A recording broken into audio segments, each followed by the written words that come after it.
Buenas noches.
Buenas noches, Hola. profesor. Jimmy, Fabiola, ¿cómo están? Buenas noches. Buenas noches. ¿Cómo Buenas están? noches. Vale. Buenas noches.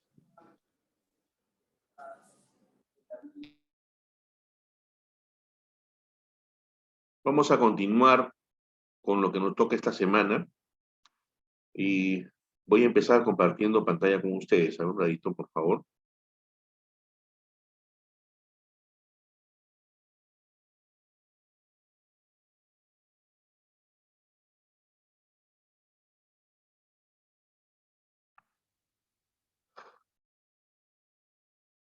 Dentro del recurso de lectura de esta semana, hay un punto donde se habla de las nociones fundamentales del derecho aplicado a los seguros, ¿no?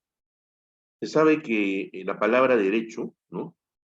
Significa una forma de poder conducir, gobernar o guiar, ¿no? Y a la palabra justicia tiene orígenes también de ordenar, mandar, proteger, ¿no? Entonces, hay un concepto común, gobernar, ordenar, mandar, ¿no? Que también vendría a ser ayudar o proteger, ¿no? Puesto que el fin del gobierno del mandato es ese, ¿no? El de proteger o ayudar. Asimismo, gobierno significa que la voluntad que tiene vinculada una persona obedece a la del que manda, ¿no?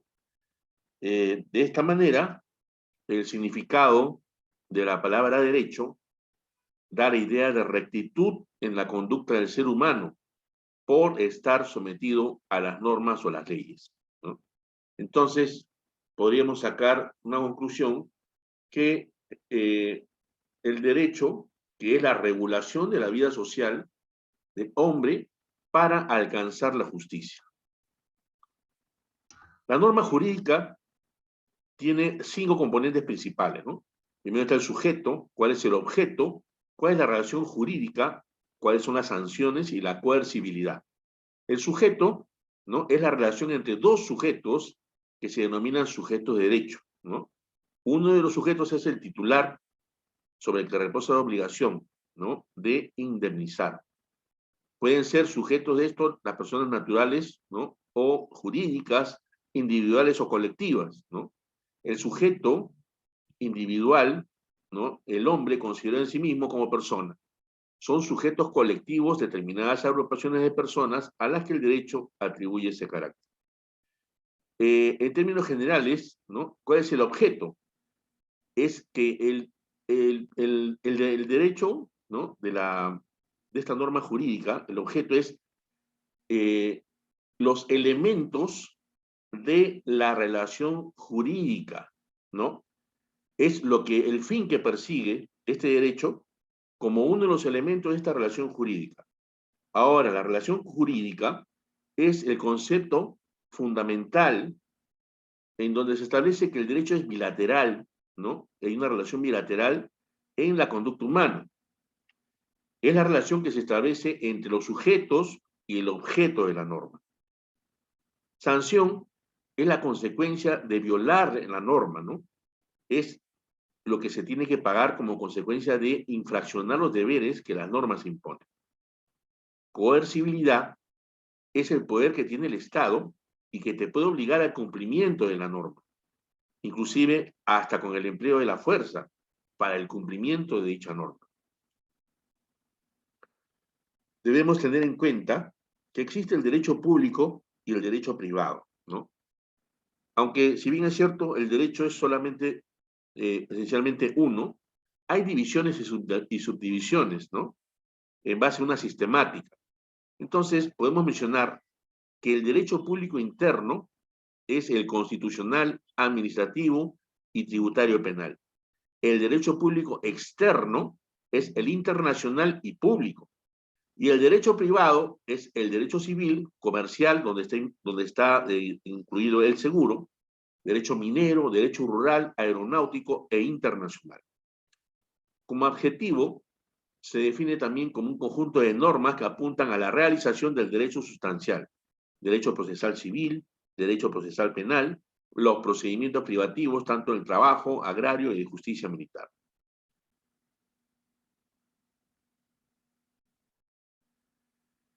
¿Cuáles son las fuentes del derecho? ¿No? Las fuentes vienen a ser aquel elemento jurídico que sirve para conocer y aplicar, ¿no? Para los casos de derecho de seguros, ¿no? El derecho escrito, donde están las leyes, los decretos supremos, los decretos leyes, resoluciones, etc. Y la costumbre, que es la reiteración de un mismo acto, mayormente esto en la parte comercial. La jurisprudencia, ¿no? Que está basada en los tribunales, en los fallos de los tribunales, a nivel mundial, ¿no? La jurisprudencia tiene a veces fuerza de ley, pero tiene que ser de manera uniforme, ¿no? En Argentina, Estados Unidos y algunos otros países, estos fallos constituyen jurisprudencia firme, o sea, que se tiene que respetar. En el Perú, lamentablemente, no siempre es así. Doctrina está constituida por los escritos y opiniones de los juristas, ¿no? Que son los grandes analistas, los que mantienen, ¿no? Esta fuente supletoria. Principios generales del derecho, constituido por las bases fundamentales del derecho de principios de la equidad, ¿no? Tiene que ser igual para todos. Y los tratados o convenciones internacionales, que es una fuente externa, ¿no? Que se trata a nivel de países y a nivel mundial. Entonces podemos decir que el contrato de seguros, ¿no? Como cualquier otro contrato, engendra derechos y obligaciones para ambas partes, ¿no? Para la compañía de seguros y para el contratante o asegurado. Entonces, es la demostración del acto jurídico por el que una parte se obliga para dar con otra o hacer o no hacer una cosa, ¿no? Es una convención creadora de obligaciones. La base y el fundamento sobre el que reposa todo contrato es el acuerdo de voluntades, ¿no? El consentimiento de las partes, que es requisito primordial para todo contrato. Una característica más del contrato es que es un acuerdo de voluntades, que se expresa libremente. La autonomía y la voluntad, la libre facultad de los particulares, ¿no? Para poder celebrar cualquier contrato, determinando su contenido, su duración, sus efectos, ¿no? La ley solo se aplicará en el silencio del contrato. Acá les quiero mencionar solamente un temita, ¿no? Lamentablemente, a veces, cuando aspectos de reclamo de seguro sobre siniestros no indemnizados o quizás no están conformes para el cliente o asegurado, cuando se termina pues esto en la vía legal, lamentablemente no los jueces no tienen por qué conocer sobre temas de seguros, ¿no? Y a veces emiten resoluciones que no vienen al caso, no tienen nada que ver con el tema de seguros. ¿Por qué lo hacen? Por total desconocimiento. Por ello es importante saber que el contrato de seguros es un contrato de adhesión.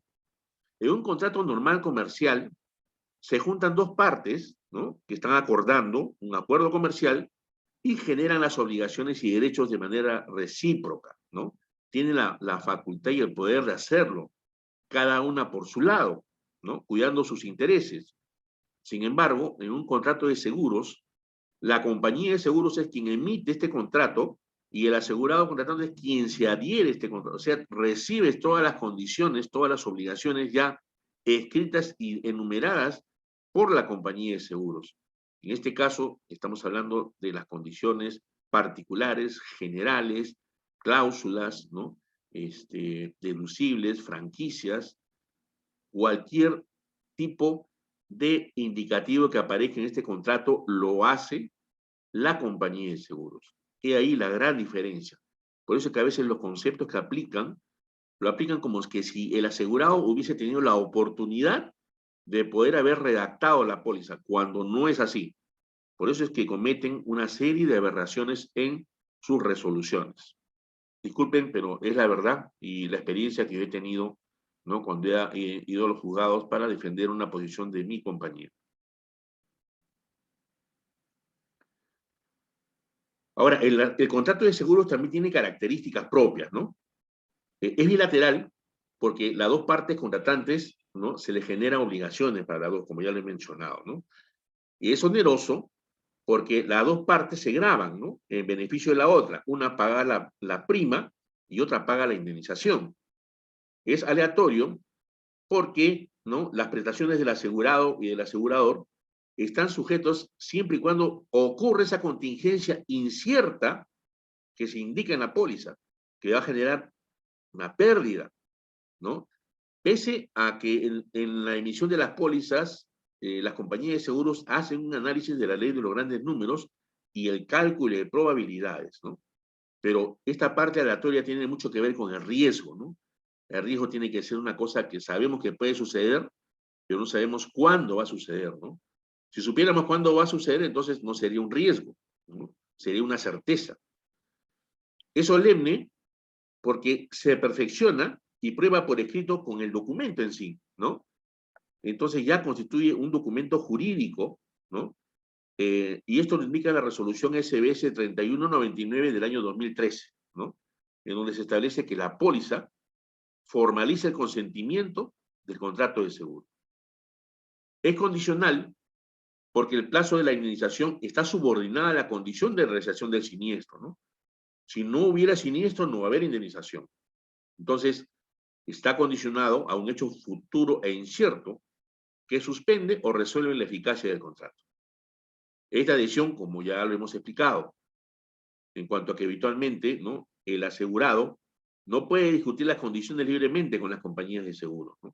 Las compañías de seguros son las que redactan e imprimen las pólizas y someten el condicionado a la aprobación previa de la SBS.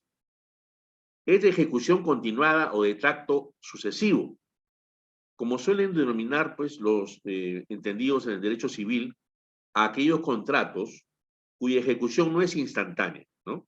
Las obligaciones se van desenvolviendo durante el tiempo, desde el perfeccionamiento del contrato hasta su terminación por cualquier causa. Y es a plazo porque tiene pues un tiempo determinado de duración. Es nominado porque tiene nombre propio dentro de las nomenclaturas contractuales. Es contrato de buena fe. Todos los contratos se tienen que cumplir conforme a la común intención de las partes y ejecutarse con arreglo a las normas de buena fe. Pero en este contrato, la especial naturaleza que le confiere, se exige que los vacíos, ¿no? Puntos ambiguos, imprecisiones, se interpreten de acuerdo con la equidad, ¿no? Es decir, que estas resoluciones se tienen que inspirar en los sentimientos del orden ético, más que en los fríos razonamientos de la fría letra que está ahí escrita, ¿no? Es principal porque subsiste por sí solo, tiene individualidad propia y no depende de ningún otro contrato, ni es igual a cualquier otro contrato. Por ejemplo, el contrato de seguros de mi vehículo es único, porque mi vehículo tiene un número de motor, un número de placa, tiene mi nombre, tiene mi dirección, tiene la descripción de mi carro, el color, todas esas cosas, ¿no? No puede haber otro vehículo igual, ¿no? Que tenga una misma póliza con el mismo nombre, ¿no? A eso me estoy refiriendo.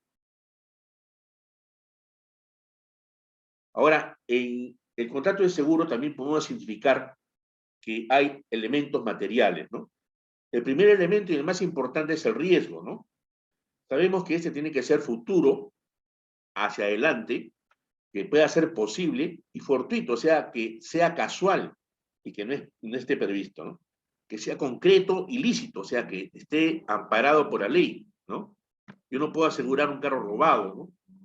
Que sea incierto. Yo no sé cuándo va a ocurrir, ¿no? No voy a conocer la fecha, ¿no? Tampoco puede ser que un ser humano intervenga y ocasione el siniestro. Eso no está permitido ni está cubierto, ¿no? Porque sería, pues, un fraude. O el otro punto es que debe suponer para el asegurado una merma en su economía, ¿no? El hecho de perder el bien o de tener alguna eventualidad que dañe su bien, le va a significar una merma económica al asegurado. Eso es el riesgo. La prima es uno de los elementos principales del contrato de seguro y es el importe que el asegurado contratante está obligado a pagar por la cobertura que la compañía de seguros le está dando. El interés asegurado es el interés que tiene el asegurado en que el siniestro no se produzca y se produce y que puede emplear todo lo que esté a su alcance para que las consecuencias se aminoren, ¿no? Si no existiera interés asegurado, el seguro podría ser objeto de un enriquecimiento injusto e infundado. El contrato de seguros también tiene elementos personales, ¿no? Vamos a enumerarlos, pero sin embargo, hay que mencionar que en el ámbito del seguro no aparece, ¿no? En el contrato de seguros no aparece el mediador de seguros o corredor de seguros, ni tampoco los terceros perjudicados en el caso del seguro de responsabilidad civil. Si aparece el asegurador, que es la compañía de seguros, aparece el contratante, que es la persona natural o jurídica, que celebre contrato de seguro con la compañía de seguros. El asegurado es el titular del interés asegurado, o sea, quien se beneficia con la póliza, objeto del contrato, ¿no? También puede ser el contratante, ojo, ¿eh? El beneficiario es el titular de los derechos indemnizatorios establecidos en la póliza.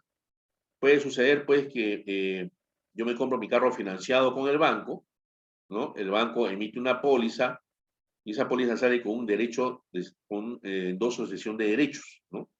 Cuyos beneficiarios son ellos mismos, en caso de pérdida total o de robo total de la unidad, ¿no?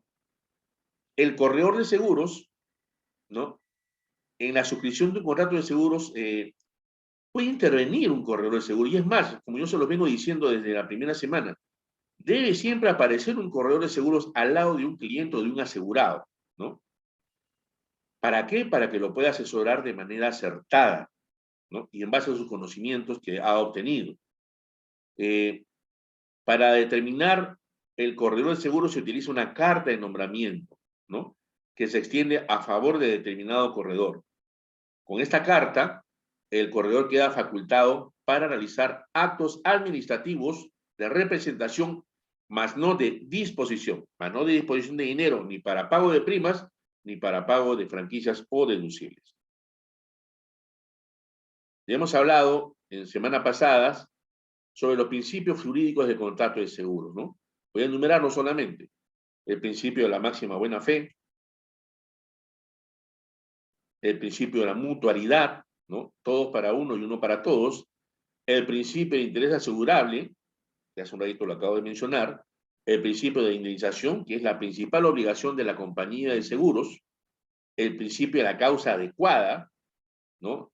Lo utiliza la compañía de seguros para que se aplique la cobertura adecuada, ¿no? O establecer que el siniestro que ha ocurrido está enmarcado dentro de la cobertura que ofrece la póliza, ¿no? Que es el suceso que causa el siniestro.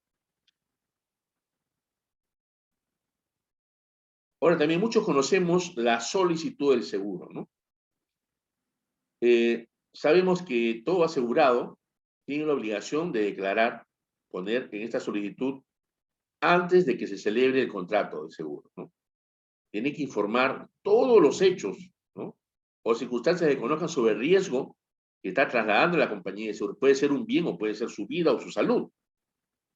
Es importante la exactitud en las declaraciones porque esto constituye la base del contrato y es lo que determina la emisión de la póliza. La reticencia o declaración inexacta por parte del asegurado de hechos o circunstancias conocidos por él y que pudieran impedir la celebración del contrato o modificar sus condiciones es causal de nulidad siempre y cuando medie dolo o culpa inexcusable, ¿no? La reticencia o declaración inexacta vendría a ser, pues, o te olvidas de declarar algo o piensas que lo que conoces o lo que conoces del bien, ¿no? O del riesgo que estás ofreciendo a la compañía de seguros, a esta no le va a servir de mucho. Y quizás por desconocimiento le estás dejando de manifestar algún hecho muy importante, ¿no? Que obligaría a la compañía de repente abstenerse de tomar la póliza o emitirla con cierto tipo de condiciones, ¿no? Esta solicitud viene a ser la constancia de la libre voluntad del contratante o asegurado, ¿no? Sin embargo, en sí la solicitud de seguros no genera obligaciones al contratante ni a la aseguradora. Sabemos también que el texto y todo documento siempre es brindado por la compañía de seguros. Esta solicitud de seguro tiene que ser firmada por el contratante, ¿no? Una vez presentada la solicitud de seguro, la compañía de seguros tiene 15 días para emitir la póliza o certificados, salvo que haya rechazado la solicitud, ¿no? En este mismo plazo, tiene que comunicar al corredor nombrado el número de registro de la póliza. La base legal de la solicitud de seguro es la Ley de Contrato de Seguro, la número 29946 y resolución SBS 3199 del 2013. En la solicitud de seguro, sabemos pues tiene que estar toda la información relativa al contratante, al asegurado, al beneficiario o endosatario, ¿no? A quien también se endosan los derechos indemnizatorios, como hace un rato acabamos también de mencionar. Se tiene que escribir todos los datos de personas naturales, si se trata de una persona natural o de la persona jurídica. Luego, los beneficiarios, con todos sus indicativos, y también los endosatarios, ¿no? Que son generalmente las empresas o bancos, ¿no? Del sistema financiero. En la solicitud del seguro es importante, ¿no? Que se indique de manera clara y concisa las coberturas y sumas aseguradas que se desean contratar para un adecuado aseguramiento y suscripción del negocio. Esta información solo podrá ser modificada de mutuo acuerdo luego de la inspección del riesgo. Cobertura según la ley de contrato de seguro. El contrato de seguro cubre cualquier riesgo siempre que al tiempo de su celebración exista un interés asegurable actual o contingente. Ahora, las compañías de seguros tienen la obligación de respetar la normatividad sobre la protección de los datos personales, ¿no? La ley que indica esto es la 29733. Las aseguradoras tienen que solicitar el permiso a sus clientes de manera libre y antes, ¿no?, de cualquier manejo de información, indicarle que se va a ingresar esa información en su sistema y base de datos y que le pueden dar el tratamiento a la información como ellos estimen conveniente, ¿no? De esta manera, el asegurado consiente expresamente la comunicación de sus datos personales a estas entidades o personas a las cuales la aseguradora les encargará el cumplimiento de ciertas actividades, ¿no? Como es a los ajustadores, a los inspectores, ¿no? Etcétera. Este consentimiento sirve para que las compañías de seguros puedan hacer sus estudios o datos estadísticos sobre siniestralidad, ¿no? Y poder remitir información sobre productos y servicios a través de los medios electrónicos que usualmente suelen manejar, ¿no? O llamadas telefónicas o correspondencia escrita, así como el flujo transfronterizo de la información a otras entidades, con la finalidad de realizar actividades relacionadas a la naturaleza del contrato, garantizar la continuidad de las operaciones de la empresa ante cualquier contingencia y gestión de otras solicitudes o contrato por parte de las otras empresas que pueda tener la aseguradora. El nombramiento del corredor de seguros, ¿no? También esto va en la solicitud. Según el artículo 37 de la ley 29946, el asegurado, mediante carta, puede nombrar a un corredor de seguros para su representación y comercialización. Esta carta, que se extiende a un corredor de seguros, le faculta para realizar actos administrativos, o sea, puede ir a llevar la póliza, traer la póliza, llevar la carta del cliente, trasladar el correo del cliente, recibir documentos, recibir los endosos, ¿no? Enviar quizás de repente algún otro documento importante que se tenga que anexar a la póliza, pero el tema de dinero que antes se manejaba ya está prohibido, ¿no? No pueden ellos hacer los pagos de primas, no pueden cobrar indemnizaciones, no pueden pagar lo que son franquicias o deducibles, ¿no?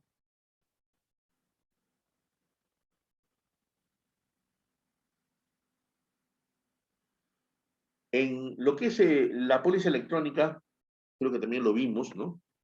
Que es la versión digital de una póliza de seguro, que se transmite y almacena mediante medios electrónicos. Esto está regulado por la ley y el reglamento de pólizas electrónicas, ¿no? Se tiene que contar con el consentimiento expreso del contratante para su uso, ¿no? Tiene que contarse, obviamente, con los mecanismos de confirmación de recepción. Para comprender todo en su dimensión, esta cápita es necesario tener en consideración las siguientes definiciones. Medios electrónicos se refiere al uso de equipos electrónicos para la transmisión, procesamiento y almacenamiento de la información. Y la póliza de seguro electrónica, que ya le hemos mencionado, que es la versión digital de la póliza de seguro, que está regulada por la ley del contrato de seguro. También tienen que los asegurados dar su autorización para envío de la póliza por correo electrónico. Tomando en cuenta lo anteriormente manifestado, para que las compañías de seguros puedan enviar las pólizas en versión digital, deben contar con el consentimiento del contratante o asegurado, de acuerdo al artículo 3 de la resolución SBS 3201 del 2013, que a la letra dice: las empresas podrán enviar pólizas de seguro electrónicas a los contratantes previo consentimiento expreso de estos últimos. Dicho envío podrá ser de forma escrita, telefónica, electrónica o a través de cualquier otro medio que permita dejar constancia de ello. Estas pólizas que son enviadas a través de medios electrónicos, ¿no?, tienen que ser remitidas con copia a los correos electrónicos de los corredores de seguros que cuenten con la carta de nombramiento correspondiente a su favor, ¿no? Si el asegurado es una persona distinta al contratante, la póliza de seguro tiene que enviarse también al asegurado. En caso de que, quizás por la naturaleza del riesgo cubierto, exista en la póliza un asegurado titular y otros asegurados, bastará que la póliza de seguro electrónica sea enviada solamente al asegurado titular. Ahora, en lo que es la autorización para el envío de pólizas por correo electrónico, las ventajas que se tienen es la rapidez para obtenerlas, ¿no? Es un fácil acceso que se tiene, siempre va a estar disponible y contribuye al medio ambiente, ¿no? Para no estar imprimiendo mucho papel. El procedimiento: la póliza tiene que ser remitida por correo electrónico desde la página web o por cualquier otro medio que se haya pactado, en el plazo de 15 días de presentada la solicitud del seguro. Los sistemas de la compañía de seguros tienen que confirmar de manera automática la recepción de la misma al momento de su lectura. O sea, apenas reciben el correo y empiezan a leer ya tiene que tener una confirmación de lectura. Medidas de seguridad. La póliza de seguros tiene que ser remitido con la firma electrónica de la compañía de seguros que acredite autenticidad e integridad. ¿Cuáles son los riesgos, ¿no?, que también tiene esto, ¿no? El acceso al contenido y la capacidad de almacenamiento de la cuenta de correo electrónico del asegurador, pues es de su responsabilidad que se mantenga ello, por lo que tiene que mantener esta cuenta de correo habilitada, debidamente habilitada, y en condiciones operativas para la recepción de la póliza de seguros. Ahora vamos a analizar unos cuadritos que nos quedaron pendientes de la vez pasada, de la clase pasada. Suspensión por falta de pago de prima, ¿no? La suspensión opera una vez transcurrido 30 días desde la fecha de vencimiento de la obligación. Para este efecto, la compañía deberá comunicar previamente el incumplimiento del pago de la prima. Entonces, acá tenemos un esquema. Inicio de vigencia, pasa el primer mes, no hay ningún problema, se paga. Llega el segundo mes, no se paga. Entonces, en ese lapso, se tiene que emitir la carta, ¿no?, por falta de pago de prima al asegurado. Si llegara al tercer mes y no ha efectuado ningún pago del asegurado, se inicia la suspensión de la cobertura.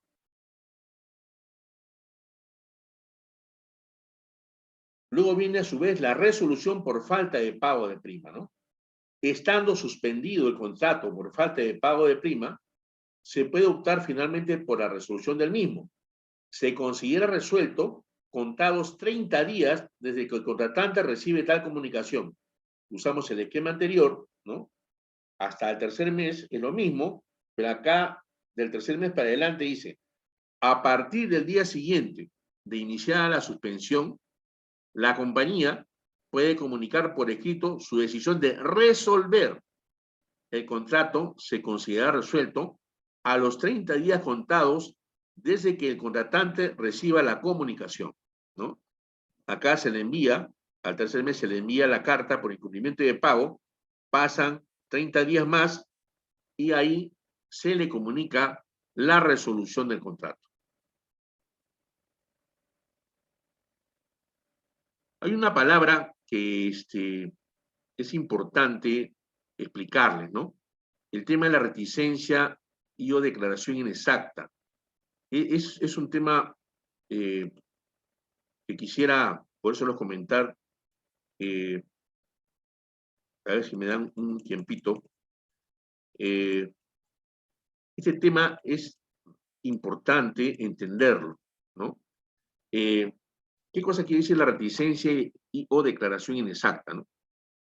Hay un maestro colombiano, Efrén Osa, que indica que la reticencia viene a ser una conducta pasiva, que viene a ser el silencio u omisión, o también el encubrimiento de un hecho o circunstancia sobre la cual se ha reclamado la atención del tomador o cuya importancia ha debido motivar su declaración espontánea, o sea, tenía que haberlo dicho. Esta figura de la reticencia va acompañada de la inexactitud como vicios de la declaración del estado de riesgo, que pueden conllevar la nulidad del contrato de seguros. Este maestro Osa, al referirse a esta, le establece como una conducta activa del tomador e implica discordancia objetiva entre la declaración expresa y la realidad del hecho o circunstancias sobre las que ella recae, ¿no? Entonces, de lo enunciado, se puede determinar que la reticencia viene a ser la ocultación, maliciosa o no, por parte del potencial asegurado al declarar la naturaleza del riesgo que pretende transferir, de hechos o circunstancias que alterarían la evaluación por parte de la aseguradora, sobre todo en las coberturas a otorgar, así como en la declaración inexacta que conlleva a una manifestación distinta a lo real, hecha de manera dolosa o culposa. Para mayor ilustración, podemos citar también a un jurista experto en seguros, el doctor Jorge Alberto Anchoverri, quien clasifica la reticencia de acuerdo a su intencionalidad, en culposas y dolosas. La reticencia culposa es aquella en la que el asegurado ignoraba que las circunstancias por él conocidas determinarían incidencia decisiva en la caracterización de riesgo que podría anular la póliza o variar su cotización. En este caso, existe una buena fe de parte del tomador. Dolosa, cuando el tomador o asegurado oculta maliciosamente elementos o circunstancias con la intención de beneficiarse con el seguro. Importantes aseveraciones de expertos, ¿no?, en la materia, que siempre es importante tomar conocimiento de las mismas, ¿no? Ok, entonces vamos a continuar con mostrar en la pantalla que estábamos viendo. Plazo para invocar la nulidad por reticencia y o declaración inexacta, ¿no? Si se conoce la reticencia y declaración inexacta antes del siniestro, el plazo para invocar la nulidad es de 30 días de conocido el hecho. Pues tenemos acá también un esquema, ¿no? Se inicia la vigencia, pasa un primer mes, no hay ningún problema. El segundo mes, entre el primer y el segundo mes a mediados, conozco la reticencia o la declaración inexacta que ha hecho el asegurado, ¿no? Entonces, hay un plazo de 30 días que tiene la compañía de seguros para invocar la nulidad. Y obviamente el siniestro va a ocurrir, si es que ocurriría mucho después, ¿no? Ese es el plazo para invocar nulidad por reticencia y o declaración inexacta. La reticencia o declaración inexacta con dolo o culpa inexcusable, ¿no? El contrato, de suceder ello, se declara nulo por estos hechos, ¿no? Entonces, la prima pagada es ganada totalmente por la compañía, que podrá requerir a título indemnizatorio el pago de las primas acordadas para el primer año de contrato. El plazo para comunicar la nulidad es de 30 días desde el momento en que se conoce la reticencia o declaración inexacta. Dicha comunicación debe ser notificada por medio fehaciente. Nulidad del contrato de seguros. Si se conoce la reticencia y o declaración inexacta y el siniestro se produce durante el plazo con el que se cuenta para poder invocar la nulidad, la compañía queda liberada de la prestación, o sea, de la indemnización. Podemos tomar otra vez el esquema. Acá estamos dentro del plazo de 30 días y justo en ese plazo ocurre el siniestro, ¿no? Entonces, la compañía de seguros tiene el derecho de invocar la nulidad del contrato de seguros, ¿no? Pues toma conocimiento de la reticencia o declaración inexacta y en ese lapso de 30 días también ocurre el siniestro, ¿no? Ello permite a la compañía de seguros invocar la nulidad del contrato. En cuanto a lo que es reticencia y o declaración inexacta sin dolo o culpa inexcusable, es importante diferenciar con dolo y sin dolo. Sin dolo, y se constata antes del siniestro, ¿no? La compañía de seguros puede ajustar la prima o de repente modificar la cobertura. Tiene 30 días para comunicar el ajuste de esta prima o cobertura desde el momento que es conocido el hecho, ¿no? Y el asegurado tiene 10 días para aceptar o rechazar la propuesta. Si el asegurado no acepta o vence los 10 días para pronunciarse, la compañía puede resolver el contrato, debiendo comunicarse al asegurado dentro de los siguientes 30 días. En este caso, la compañía gana la prima de vengada a prorrata, o sea, la prima corrida hasta el momento de la nulidad de la póliza. Constatado después del siniestro. En este caso, puede reducirse la indemnización en igual proporción a la diferencia entre la prima convenida y la que resultaría aplicable, ¿no? Estamos viendo ahí dos escenarios, ¿no? ¿Cuál hubiera sido la prima que te hubiese cobrado si hubiese conocido yo el hecho, la declaración o la reticencia? ¿Y cuál sería la prima que tú tienes que pagar al conocer, pues, que tengo yo un riesgo un poco más agravado, ¿no? Entonces se hace la diferencia, se resta y se deduce en ello de la indemnización, ¿no?, que va a tener que meritar la compañía de seguros. Importante también tomar en cuenta que no procede la nulidad del contrato en lo siguiente, ¿no? Por reticencia o declaración inexacta. Si a la firma del contrato, la compañía conoce o debe conocer el estado del riesgo. ¿Por qué? Porque la compañía de seguros manda a hacer una inspección de riesgo. Hay una inspección aparte de la solicitud, ¿no? Y manda un inspector a nombre propio para que efectúe esa inspección. Si la omisión o declaración inexacta no ha influido en la determinación del siniestro ni en el monto de la indemnización. Si no se respondió a una pregunta expresa y pese a ello la compañía celebró el contrato, ¿no? Acá no viene a decir, mira, que acá al momento de la solicitud tu cliente no me marcó X, está bien, pero tú me has emitido la póliza, ¿no? No me puedes invocar la nulidad del contrato de seguros. Si la omisión o declaración inexacta disminuye el riesgo, ¿no? Puede ser que a veces, pues, uno quizás ofrece un riesgo que está en un determinado estado, pero quizás en el transcurso del tiempo, ese riesgo al cual está expuesto el bien que estamos ofertando a la compañía de seguros o la persona, ¿no?, sufre no es una merma, sino un detrimento en la situación de riesgo, o sea, se vuelve menos riesgosa, ¿no? Los hechos que podrían acontecer de repente disminuyen, ¿no? Entonces, si uno comete, ¿no? Esa situación de no mencionar o hacer una declaración exacta cuando hay disminución del riesgo, no se puede invocar la nulidad del contrato de seguros. Bueno, chicos, con esto concluimos el tema del PDF esta semana. Quisiera que hagamos, a ver, unas cuestiones de preguntas, consultas que tengan referente a las tareas de esta semana, algún concepto de los cuales hemos mencionado para podérselos ampliar.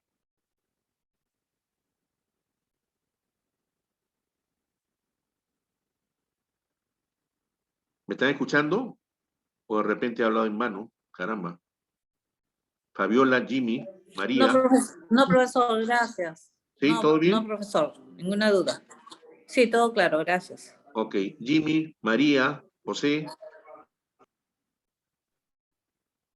Ninguna duda, No, profe. profesor, todo claro, gracias. Ok. Jimmy, María. No, profesor, todo claro, muchísimas gracias. Muchas gracias, profesor. Ok. ¿Alguna consulta sobre las tareas o todo también estuvo claro? ¿No han tenido problemas?